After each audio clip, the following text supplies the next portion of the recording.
Where we're at right now is we have the main cabin chassis and the vestibule steel work pretty much complete. And so anyway, we have a foundation done. And we have the paint on it, obviously. This will be the color that it was in Windsor, which we feel is the most important. As a matter of fact, when it was in Staten Island originally produced, it was yellow. It was not red.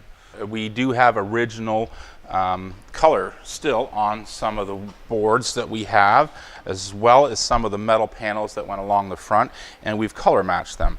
So we're using, modern technology, a color camera. We're able to duplicate that color into obviously modern materials. The red is Royal Dunbar red. At that time, everything needed to be flexible and movable. Nothing was glued. Everything was just assembled wood on wood. Every piece was assembled one by one.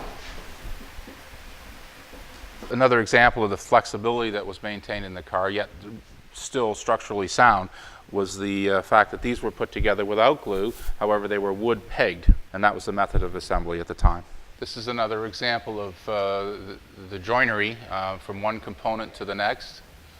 And as the way the top header beam was attached to the end walls, and that was just with this bar and a bolt that goes through there, and then this is a mortise and tenon joint in there with no glue. Serge had mentioned how the car had to be kept somewhat flexible simply because of the size of it and going down the tracks, and the body had to be able to move ever so slightly, but it still had to be able to move so that the wood was not held too tight so that it would crack. However, the windows themselves have to be very solid so that they will function. They have brass assemblies. This actually goes onto the edges of those windows.